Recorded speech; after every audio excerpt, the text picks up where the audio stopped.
I grew up in a small town in Montana, which gave me an appreciation for our working landscape.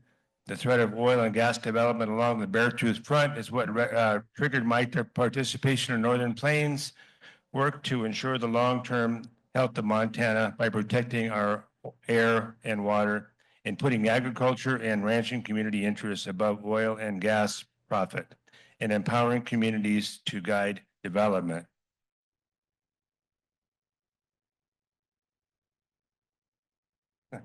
Clicker doesn't seem to be working here. Which way? Oh, point it that way? Well, geez. There we are. Okay. Today we're going to focus specifically on how Big Sky State is a frontier for the developing carbon capture, utilization, and storage, or sequestration, called CCUS industry. CCS, as is commonly known, takes carbon dioxide from large emission sources and injects it deep into the earth.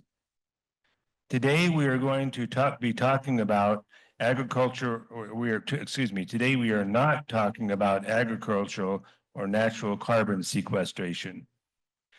Northern Plains members, some of whom live directly in the path of the proposed site, decided to organize around this project since Montana has a long history of out-of-state corporations steamrolling their way into our rural communities and harming land, water, and livelihoods. The long-term impacts of CCS are unknown and pose unnecessary threats to Carbon County and to Montana. While industrial carbon capture, use, and sequestration sounds good on paper, this incredibly expensive technology remains unproven. It has a track record of dangerous pipeline ruptures and is more a pipe dream than a legitimate solution to curb climate pollution. The recent Inflation Reduction Act tax credits subsidizes activities that prolong the production and burning of fossil fuels under the guise of a climate change solution and delay society's necessary and timely conversion to renewable energy technologies. By looking at Northern Plains' past legacy as well as lessons learned from our allies, we have identified effective efforts to protect Eastern Montana's working landscapes and push for the future we want here in Montana.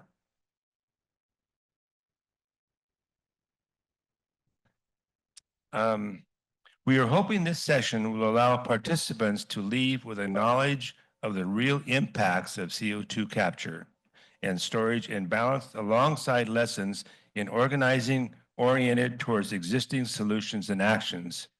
As you are listening to our speakers, please jot down any ideas or questions that come to mind. We will have a short Q&A at the end of our session.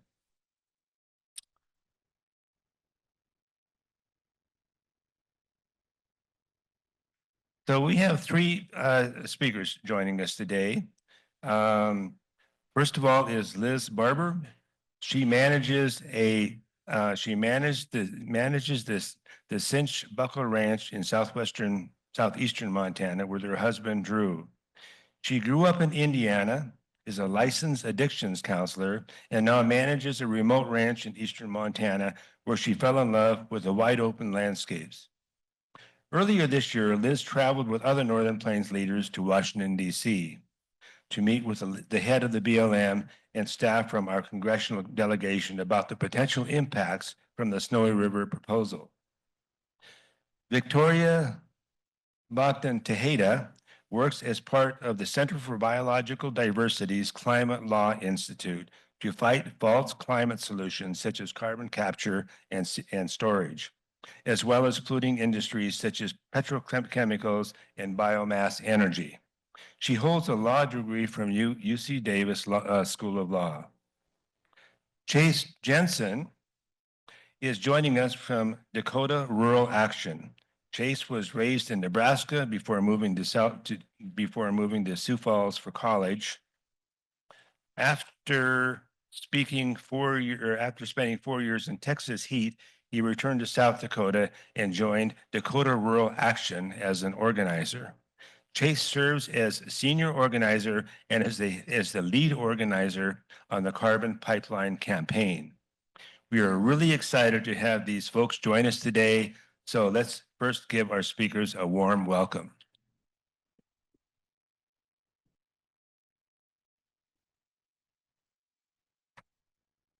Okay, so first up on the agenda then is Liz.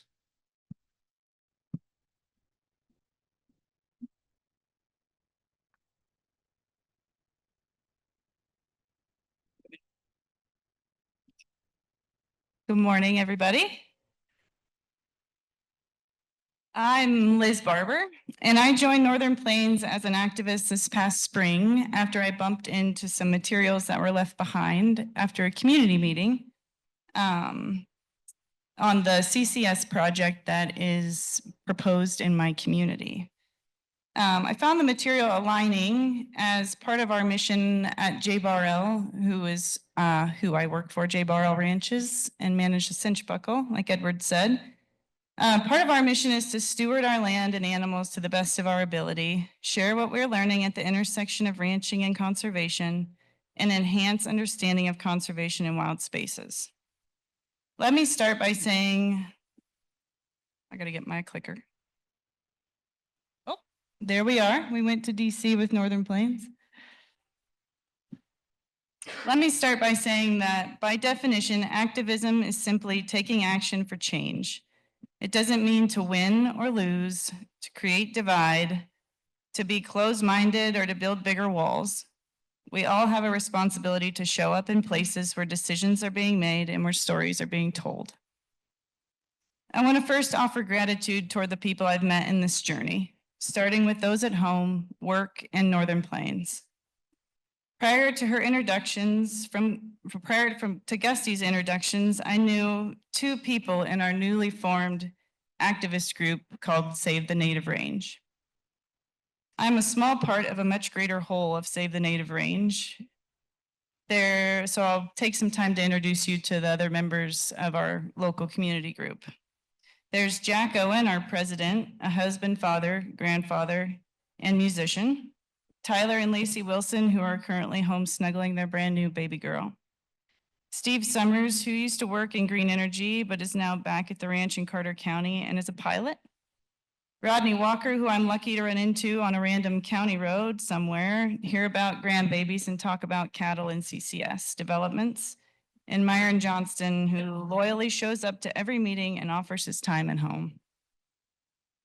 Let me spend a little time telling you about the community of Carter County, and we'll come back to CCS.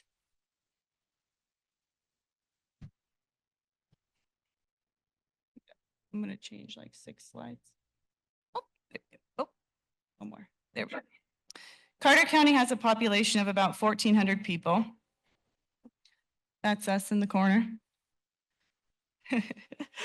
Let's see here. The majority are white and most associate politically as Republican. We're a blue-collar, hardworking community and not economically composed of small-town business and ranching families.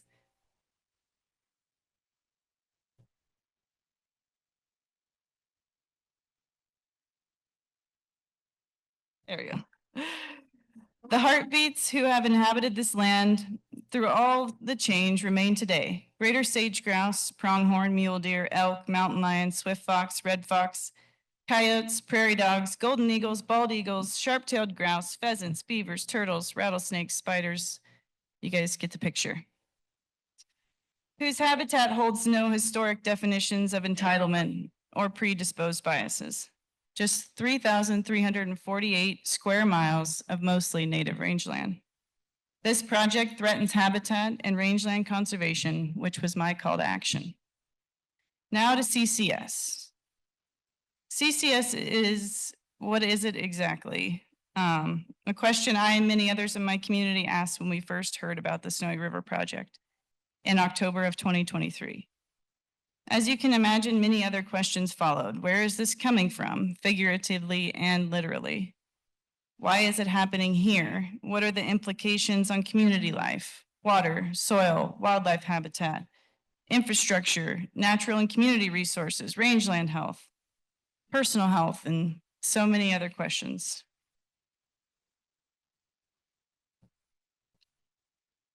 So let's talk about the project. The Snowy River CCS project area was scaled to 110,000 acres of contiguous federal land. Here, there will be 15 well sites, 5,000 to 8,000 feet deep, where 150 million tons of liquid CO2 will be sequestered or pumped underground, capped, and abandoned. From afar, this sounds reasonable and is a brilliant greenwashing plan by ExxonMobil. It paints oil and gas as a planet defender while manipulating the story of agricultural workers and families, suggesting them to be greedy, self-seeking, money-hogging planet destroyers. However, the greater picture lies below the political surface, which Victoria will gracefully guide you through shortly. Here is where the CO2 will come from. So it'll begin at the very bottom, pretty much at the bottom where the green part is, and it will travel all the way up to where it says the Cedar Creek anticline is at there. The process looks something like this. So there have been community meetings that the BLM has hosted throughout the course of the project proposal. And the thing that they are evaluating is a right-of-way permit, which basically would just give Denbury or Exxon a right-of-way onto this BLM and access it. The public meeting, however, was not held until 10 days prior to the comment period closing. Those with questions or coming to the meeting to get information because they don't do computers or anything online had 10 days to research and formulate a comment. Carter County residents are experienced and knowledgeable about pipelines and natural gas. There have been previous attempts to extract natural gas. However, the infrastructure at the time was lacking and less profitable. What is less familiar are the government processes, understanding and navigating federal tax credits, geology, EPA standards, NEPA guidelines. But Northern Plains was paramount in creating clarity and submitting extension requests for public comment periods, which were permitted by the BLM for each comment period. So that's a good job, Northern Plains. The attitude of the BLM seemed pressured by federal administration to get this project pushed through on a tight timeline, and we felt the public process and community input opportunities were disappointing. In addition to submitting comments, Northern Plains and regional organizers got a meeting with the director of the BLM, Tracy Stone Manning, in Washington, D.C., which I was fortunate enough to make that trip in mid-April to represent my community. It wasn't until that trip that I realized that there were people working on the ground there for our cause at work. It seemed naive, but I hadn't realized how political this project was until that time either. Later, I was able to go back to DC and attend a Green Leaders for Change conference where I learned more about the ongoing pursuit of commercializing green energy. A conversation for a later time. CCS has encountered some major safety issues. Very close to home, this photo is of a Denbury CO2 pipeline explosion in neighboring Powder River County. Denbury has also had explosions in Mississippi, hospitalizing citizens due to CO2 poisoning. Some of these citizens who were victims there will forever remain on oxygen due to negligence and dysregulation. Seismic activity has also been known to occur. Science Daily reports the process of injecting fluids increases pore pressure, which can cause rock failure and reactive existing faults. This can lead to a fault slip and trigger further events. And there is a fault line in this project area. It doesn't show it on this map, but it runs kind of along that western boundary. I'll just leave that up there. That's kind of interesting. I'll conclude by bringing you back to where we started. We belong in places where decisions are being made, where stories are being told. At the end of this session, there will be an explanation of actions you can take to join our fight to defend the wild working lands that is not only home to my family, but also to the land, animals, and wildlife who need our voices to be heard.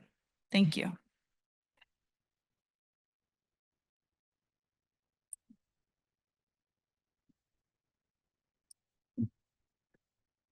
I don't know how many of you have been to Ekalaka before, but it's a long ways away. But it is a very beautiful landscape and certainly worth protecting. So thank you. Okay, next up is Victoria.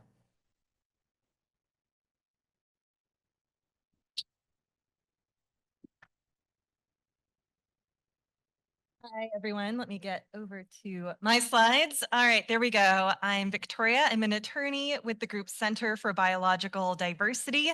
And as a lawyer, I will be going over some of the permits that are required for this project, which can be the boring part, but also the part that opens up opportunity for public involvement and comment. And so quite important if we're thinking about scrutinizing projects such as the Snowy River project.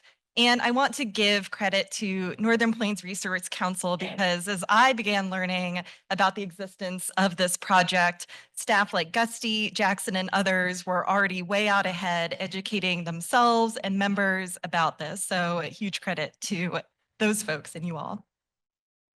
So here's how we're going to walk through this.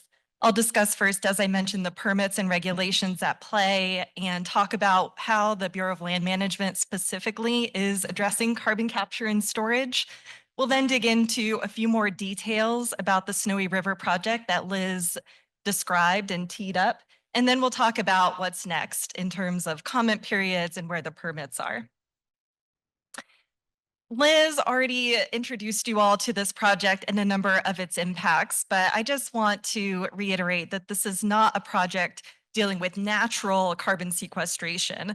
This is a project by Denbury, which is now part of Exxon, that purports to capture some of their pollution from existing oil and gas fields and pipe it via pipeline up into Montana for injection and supposed long-term storage. And you can read some of the other impacts to the landscape up there, but I want to just point out that this is a project that they anticipate will last decades and could involve millions of tons of carbon dioxide. And as Liz mentioned, carbon dioxide when it's in your beverage maybe can be fine, but when it's concentrated and compressed in the way that's required for these CCS projects can be deadly and deadly to humans, deadly to wildlife, deadly to ranch animals, and harmful to soils and plants. And so the big question here about whether there will be leaks out of pipelines or leaks from its injection underground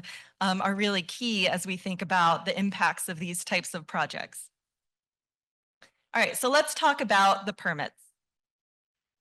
So when I think about permitting of CCS projects, it really is similar to other oil and gas projects, but again, with that distinction that we're talking about injecting something into the ground rather than taking it out.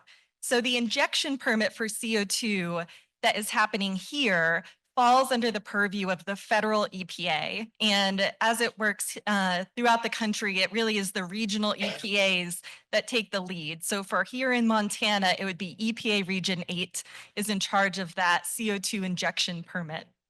Then where you have the request to lease the surface and the subsurface of the land, here, that is going to be the Bureau of Land Management. As you saw in the previous slide, this project wants to use 100,000 acres of Bureau of Land Management land. So they're seeking permission to use that land and the pore space, and that triggers review under the National Environmental Policy Act, or NEPA. Then you have the CO2 pipeline that's under another federal agency. And I'll have another slide about the local permits, but when you talk about the air emissions and water discharge and land use, those are going to be the state and local authorities. So where are we with the permits for the Snowy River project in particular? With the CO2 injection well, Northern Plains Resource Council has been in close touch with EPA Region 8, and they've said that they've not yet received an application from the project, although of course that can change any day. And once that review begins, Then it's usually about a year, maybe a little bit more, until the public can see a draft of that permit and comment on it. So that will be a public comment opportunity. In terms of the NEPA review, that process began, and their draft environmental assessment, the comments were due earlier this year. The CO2 pipeline and other pieces, we don't have any indication of those moving forward quite yet, but Denbury has started its meetings with those agencies. So the project, by all indications, is moving forward. Because this type of project for CO2 injection and storage is fairly new, there have not been many of these CO2 injection permits issued in the country. In fact, you could really just count them on one hand. I thought it was important just to share a little bit about those permits. So for those who see the Snowy River project or other projects popping up in your area, it's helpful to know essentially what we're dealing with here, as it's a new creature, essentially. And these permits are issued under what is called the Safe Drinking Water Act, and that is distinct from the Clean Water Act. The Safe Drinking Water Act really looks quite narrowly at protecting underground sources of drinking water. So you may identify a gap right there. If EPA is looking at the injection of the CO2, but they're concerned only with leaks to underground sources of drinking water, which is absolutely important, what you have then is a gap asking about, well, who's paying attention to leaks back up to the surface through fault lines where there is in the Snowy River project area or otherwise. So these are things that we want to pay attention to. And I'm happy for these slides to go around, but EPA, at least for right now, maintains a dashboard showing the status of different CO2 injection permits that it has. There are about 150 of these under review around the country, and that dashboard tells you where they are in the review process. And so that's a helpful website to go to learn more about these permits, both in this area and elsewhere. And one more thing to bring up about these permits is, so for the Snowy River project, as I mentioned, it will be, if they are allowed to go through with this, 100,000 acres of federal land, 10,000 acres of private land. But that doesn't mean that the impacts of CO2 injection are constrained there. And that's because of what this slide shows. When CO2 is injected underground, what it wants to do is spread out into the pore space. And so the CO2 can spread for miles underground. And the image on the left of the slide there is from an actual permit application. This one is in California. And the little bullseye there shows the injection well, but that whole big pink shape around it shows what they estimate the spread of the CO2, the actual plume and the pressure to be. So you can see that even though the injection well is on land, the plume is going to spread under that body of water. If anyone is familiar with the San Francisco Bay Area, this is in that area. That's the river that then forms the Sacramento Delta. And that's a big concern. If you're a private landowner and you are, say, not near the injection well, that doesn't mean that the CO2 then won't travel underneath your property. And that could be a trespass. That could be a big concern too for safety if that leaks up through the surface. So this is a key distinction about these types of projects, is the spread of CO2 and what is supposed to be modeled and captured by EPA. It varies, so it's meant to. They haven't submitted their permit application yet to EPA Region 8, so we don't know, but it's meant to be below the cap rock layer.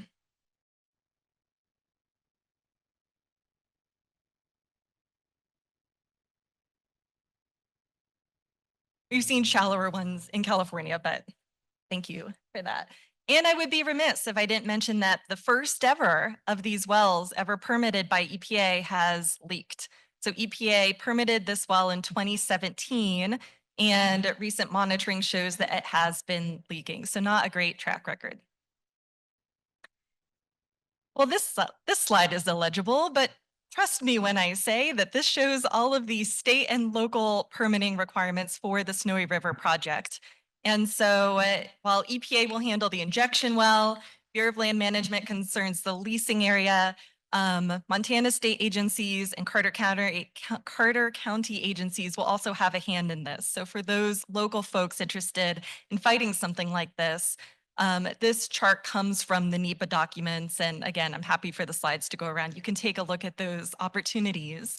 And the part that I've highlighted in red concerns private landowners and that their rights if the CO2 is likely to spread under their property. All right, so let's talk about how the Bureau of Land Management handles CCS permitting. Bureau of Land Management has not issued any regulations for this. Instead, what they did was issued guidance in the form of an instructional memorandum. And they issued that in 2022. This gets a little legal wonky in the weeds, but they interpret their authority to allow the type of CCS project that we're seeing in Carter County under FLPMA, the Federal Land Policy and Management Act. And helpfully for us, though, their interpretation tells them that these projects, one, have to be in line with the area's resource management plan, and two, are subject to review under NEPA. So under a future administration, this could change. Again, these aren't coded into regulations, but this is how BLM is treating these projects right now and why we've seen NEPA review for Snowy River. So in May of this year, my organization, Northern Plains Resource Council, and a handful of others listed there, reviewed the environmental review document and submitted technical comments calling out the issues. And I'll walk through a few of those, but I just wanted to share that if anyone is interested in looking at the documents on their own, you can go to the e-planning website that's listed there. Or if you just go to e-planning and search under Montana Snowy River, you can find it fairly easily. Here is a list of the issues we raised. I will talk about the ones in yellow highlight, but as you can see, they range from technical issues that we took with the environmental review, such as piecemealing, the poor public processes, to issues about the impacts themselves, climate change, impacts on wildlife, safety, etc. Chief among our requests and demands really of BLM is that they prepare a full environmental impact statement. So what does that mean? So under NEPA, if there's a project that requires review, the agency can do a lesser, shorter review called an environmental assessment or an EA. And that's what they did here. An EIS is a higher level of review. It's held to a higher standard, and it's meant to cover the broadest range of foreseeable issues. And so what we're saying is this is a huge project. This is a project on 100,000 acres that will span decades, 15 injection wells, entirely in sage grouse priority habitat, concerns from local landowners, pipelines, roads, waterways impacted. This clearly needs an environmental impact statement. There are foreseeable effects of this. You can see some of those impacts there. We also said that the Bureau of Land Management failed to really analyze a number of issues that are part and parcel to this project and important to folks sufficiently. So for example, the way that carbon capture and storage projects are often billed is that they're a climate solution. And what that really leaves out is that companies are getting paid to pollute.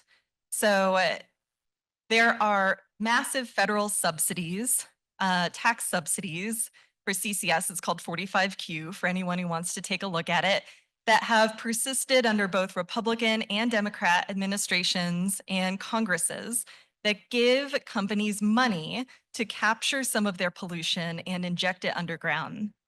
So what does that mean then if we're trying to urge a phase out of fossil fuels or a change to renewables or even a lessening of emissions through equipment, say on smokestacks? Companies are going to say, I don't want to do any of that. Instead, you're paying me to pollute. They're getting paid per ton of CO2 that they capture and inject. And not only that, but it takes a massive amount of energy to compress CO2. There's one project in California that is proposing to build its own 23 megawatt power plant just to compress its carbon dioxide. And of course, that will be a natural gas-fired power plant. So we're looking at new fossil fuel infrastructure to then power these projects. And the Snowy River NEPA assessment didn't capture any of that.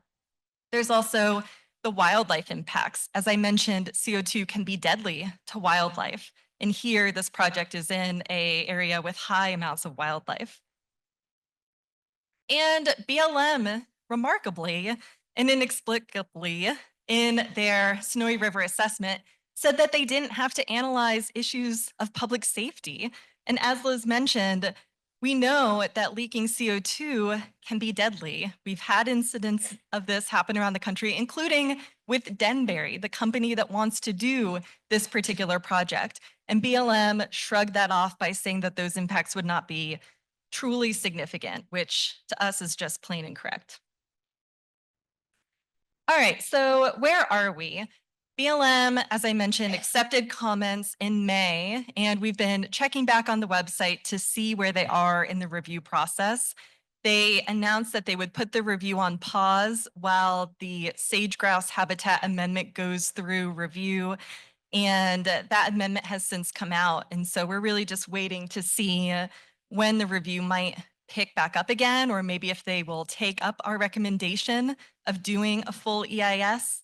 So we're in a bit of wait and see mode, but that also means that advocacy can still be effective. There's no final decision on this quite yet. And in terms of NEPA, some of you may have heard that the DC Circuit threw a wrench in NEPA regulations with a decision that came out only a few days ago. So we're still analyzing what that means. There are a lot of big questions as the political and court landscapes shake up a bit, but we remain vigilant and are keeping an eye on this and will advocate to the best of our abilities. Thank you so much.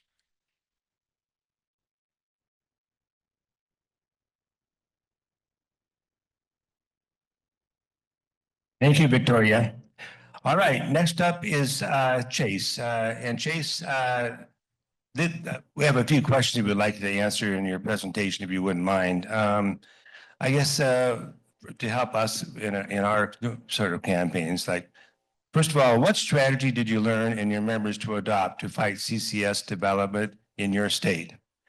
What local and regional challenges exist in this effort, and how are you overcoming those? And finally, what's the state of your campaign now?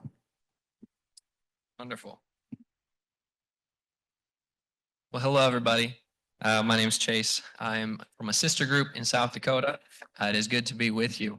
I'll name up front that there's a couple differences between the projects that we're facing.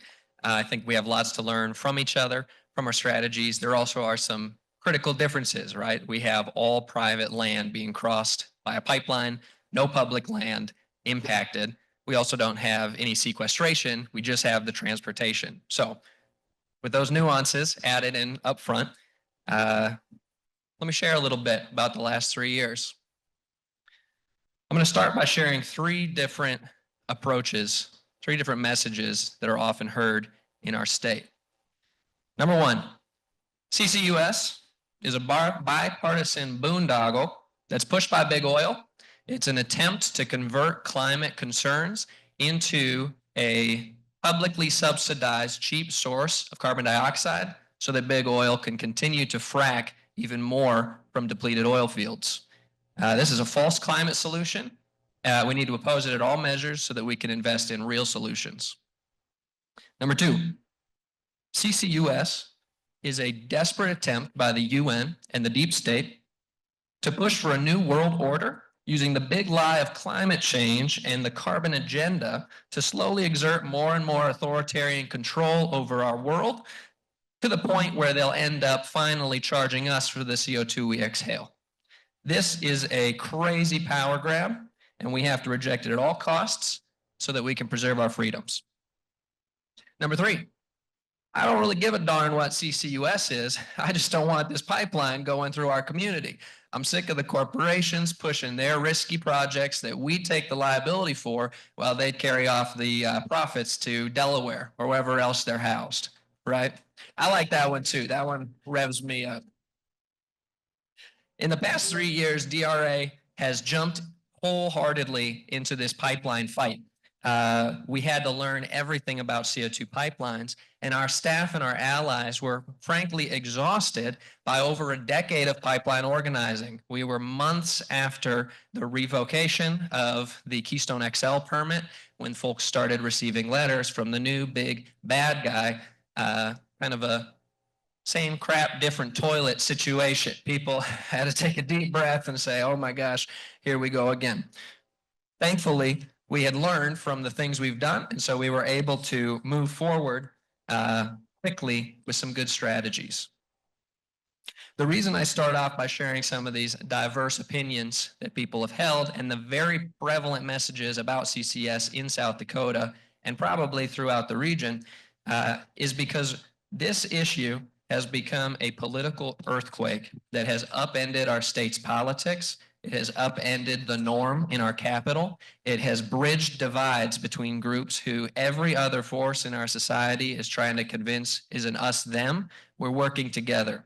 And also, there is a very clear group, the further right Republicans, who have taken advantage of this issue electorally, while the rest of us have not had the capacity to do this. So there is still a clear advance from one party in power on this, but the coalition of people, the grassroots effort that we have, is truly across the spectrum in our state, like no other issue has done in recent time. I'm going to share with you some of the strategies that we have employed in the last few years, and then with a real brief timeline, I'm happy to say that I'm going to have to rush through the victories that we've had, and hopefully it's encouraging. It has been a really remarkable campaign to be a part of. And then we'll end with some kind of where are we now, what's next. 2.5 years ago, an odd assortment of new and old DRA members gathered in a hotel conference room, and we eked out the most bare bones, pitiful campaign plan that I was scared to present to Teresa for CEO when Teresa and Pat were owning that training a few years ago. I was 6 months on the job. We basically got as far as naming that we have some consensus on what our campaign goals and our objectives were. And that was it. We had no tactics, we had no actions, we had no media plan, we had no analysis on the targets, no base building plan. We just knew that these three things were going to have to happen if we had a chance of fighting the $4.5 billion corporation wanting to come through our state, who had made major campaign donations to every governor in the region, who the son of the USDA Secretary of Agriculture was their lead legal counsel. They had the former governor of Iowa as their lead policy person, and they had big inroads in our own state. We sat and looked together and realized there's three things we had to do. First, we need to get setbacks in place at the county level, because there are no setbacks that the federal government can implement at this stage for CO2 pipelines. In our state, it differs state by state, but South Dakota had not usurped state siting authority to our Public Utility Commission. And in the jurisdiction of government in our nation, if the higher body doesn't claim the right, it goes to the next lower, right? And so our counties were and actually you could even go down to townships. Some have passed ordinances in our state, but our counties are the key form of government who has the legal jurisdiction to pass zoning laws for this project. And so we said, we're going to need to get key counties to pass ordinances creating these setbacks. How far from homes, from schools, from churches, from nursing homes, from daycares can these be routed? The second thing we were going to have to do was aim to get 2 of 3 public utility commissioners to say no on permit applications that were coming. And we have the big infamous Summit Carbon Solutions. They make a lot of headwaves. We don't hear as much about Navigator anymore because we killed them and they're gone. So we can celebrate that. But we knew we were going to need to get the 2/3 vote to kill the permit applications. The South Dakota Public Utility Commission had never denied a permit for a project for any of the projects under that chapter of code. So we had our work cut out for us. And part of our goal was that we were going to do this by organizing impacted landowners and citizens into a legal cooperative who would share the costs of an attorney and then have shared legal representation so that we could have a mass involvement of citizens in the permitting process in a way that otherwise is very difficult to accomplish if every person has to go out and hire their own independent lawyer. It also allowed us to hire the best attorney possible who had represented a legal block of landowners with Keystone XL for over a decade. The third piece was the big lift. We wanted to pass legislation that actually fixed the root problem. The root issue isn't how dangerous and risky these projects are. The root issue is that in our state, anybody who comes up and says, I'm a common carrier, I'm moving a commodity, just gets to use eminent domain. There's no checks. There's no question of is this public use? Is this in public interest? Anybody who comes in and self-proclaims that they meet the definition of a common carrier gets to just use eminent domain. And we saw that unfold in the last few years. So we needed legislative reform that cleaned up so that private corporations can't come in and check the box and then start using eminent domain on our private citizens. The really exciting thing that or something that's very exciting for me when I look back at this and think of the 6 to 8 people, sweet Betty Strum, this retired school teacher who was the first to stand up in the public input meetings that the PUC held and gave a rousing speech, and the 400 people stood up to rousing applause saying, we don't want this. There's all these questions we have. We had people like Betty sitting down in this room. We wrote this campaign plan together. And if you look back over the last 3 years, there has been some diversions, but largely if you follow the story of the carbon pipeline fight, it follows the terrain that we set. And the power of citizens coming together, creating a strategy, and then going out and working together to implement it, we saw that if you're the organized group, everybody else will follow your plan if they don't have one yet. And so I won't get ahead of myself of how we accomplished these things, but that's the foreshadowing. To start with, we did pass 5 ordinances in the state, in counties, including in our most populous county where Sioux Falls is located, which was a big fight. And this process took citizens locally, meeting with decision makers, putting together draft ordinance with legal help, fighting the misinformation, fighting the threats of lawsuits from the company. We had to do our own research, put together our own map of a potential plume modeling, bring it to the county commission, tell them, hey, we don't know, we're just a bunch of people, we're putting this together, right? Why don't you ask the company to release their plume modeling, and if they have something different than what we've got. We were pushing, doing everything we could, and we were successful. And we had 2 more, so we have 7 counties now in the state that have passed zoning ordinances, which has really not made Lee Blank and the investors that the CEO of Summit has to report to happy. We were able to get lots of news media. This issue just stormed forward almost on its own without a great media plan.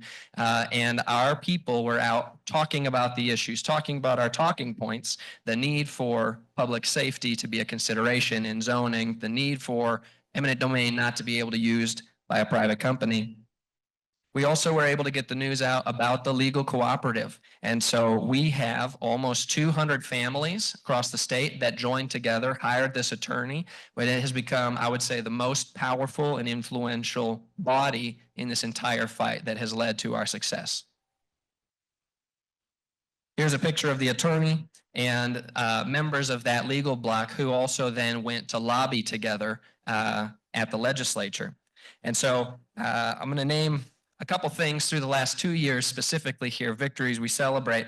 When the PUC permitting processes opened up, the companies were asking for a permit for their route. Like I said, we had over 200 families join together. We had record numbers of interveners in those processes. The first one blew the old out of the water. We had 200 people on the Navigator permit, and then we blew that out of the water with 450 interveners for the Summit hearing. The short story is that they both got denied, and if I have a moment, I'll share a touch more about that maybe in the Q&A. But we were able to get the permits denied because we had such great cross-examination. We had so many people present sharing the impacts of their land, the ability to cost share and get expert witnesses in to talk about the shortcomings. In the 2023 legislature, we pushed for eminent domain reform, and we were not successful, but we stymied all of the opposition's attempts, and so it was kind of a truce. And the company went all out of their way to say, we're not going to use eminent domain, we're great, we're going to get all voluntary easements. And within a couple of weeks of the session ending, they went out and condemned almost 160 families. And that was a huge turning point, as you may imagine, in our states, opening the eyes to what this company was really looking to do and the route that they were willing to take to get their project.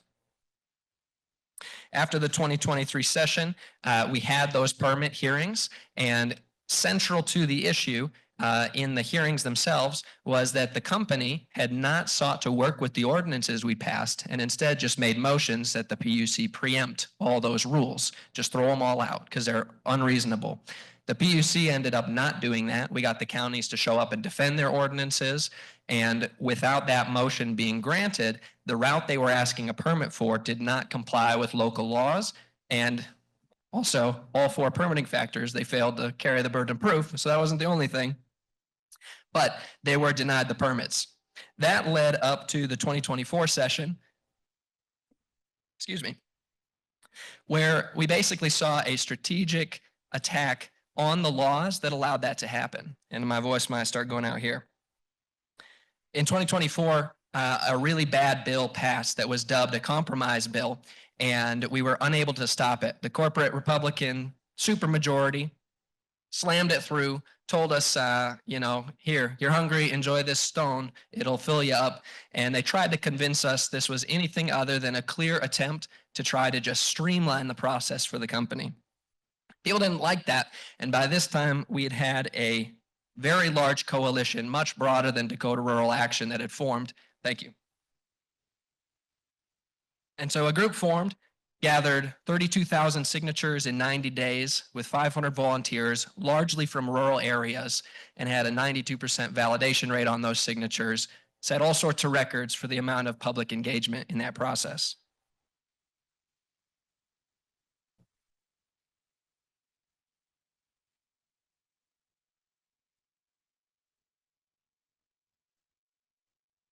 This was our celebration after the PUC victory. The last couple things I'll mention here is, first of all, this summer, we had a huge victory as well. The legal bloc of landowners also put forward lawsuits on survey practices that were happening. And so that ended up getting a bad circuit decision. We took it to the Supreme Court, and this summer, our Supreme Court ruled that Summit Carbon Solutions has never proven they're a common carrier, never proven that the CO2 they plan to just dump underground is anything other than a waste stream. How is it a commodity? And since Summit has not proven this, they are no longer allowed to use eminent domain in South Dakota, which is tremendous. Now, this doesn't mean that they can't come back and try to prove those things. So it wasn't a decision that they're not. It's just that they hadn't proven that, which begs the question of why our lawmakers bent over backwards and let the company walk all over them to condemn people while they supported the company publicly. The name of that lawsuit is the Betty Strum Trust versus Summit Carbon Solutions, and it's a major precedent in our state. And we're super proud that it was that retired school teacher member of ours who was the first to stand up in the public meeting and condemn this. And I think is a great show of what citizens can do when they work together, when they're willing to stand out and speak out. I'll end with the last victory we had here, which is we took that bad bill. We get to do a citizen's veto in South Dakota. So if the governor signs it and we don't like it, we'll throw it on the ballot in November. And Dakota Rural Action did some really cool new things. We texted 270,000 South Dakota voters, almost half our electorate from the last governor's vote, and got this message out to everybody's cell phone. We had a write-up of the issue. We held a bunch of public meetings. We cut radio ads. We did digital ads, streaming advertisements. And thankfully, we killed the sucker 60-40 with only one county voting in support.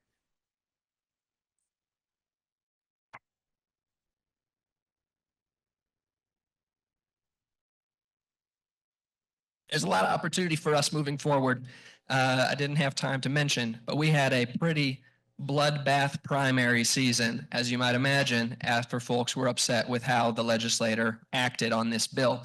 And so 14 incumbents were voted out. As I also alluded to, it was the further right conservatives who were sweeping into power. And so now we have the Freedom Caucus and their allies control the House and the Senate. We will pass eminent domain reform. I'm very nervous about what else will pass, the impacts for our schools, the impacts for Medicare, the impacts for our medical cannabis program, among many, many others. The thing I'll leave you with is, I'll just name the power of an issue that is deeply and widely felt. We talk about that. Sometimes we get so caught in having the perfect campaign plan that we can miss the energy, we can miss the boat of something that's going to be powerful and get out in front of it. The second thing I would say, though, is that organizing is intuitive, but building power is not. And if we could go back 3 years ago, and if in a perfect world we had way more capacity, I wasn't brand new, we had all these things in place, right? We have been able to achieve tremendous, never done before things in our state. And we were not set up with the capacity to capitalize on our victories. And so somebody else came in on our fight and is now in power. And we do not agree with them on a ton more than this issue. And so doing the work of organizing is like harvesting the crops. And then if we don't have a plan on the other side, more civic engagement or even electoral strategy, we're basically collecting these things for somebody else to pick up and carry off. And so we're still in a good place. This maybe sounds a little scary note for the future. This campaign is really strong for us right now, but it has just opened the mindset for us of the need for a larger thing, because some of the issues we're facing now don't cut across clean, supporting climate, opposing climate. There's just boondoggles that you can have new relationships that didn't previously exist. But if we don't have the bigger strategy of converting those relationships in an electorally powerful way, we can set up for possibly worse things, right? So we'll be diligent, we'll keep fighting, and we'll fight across lines. But glad to be here today and celebrate the victories and share a little bit where we're at in sister South Dakota. Thank you.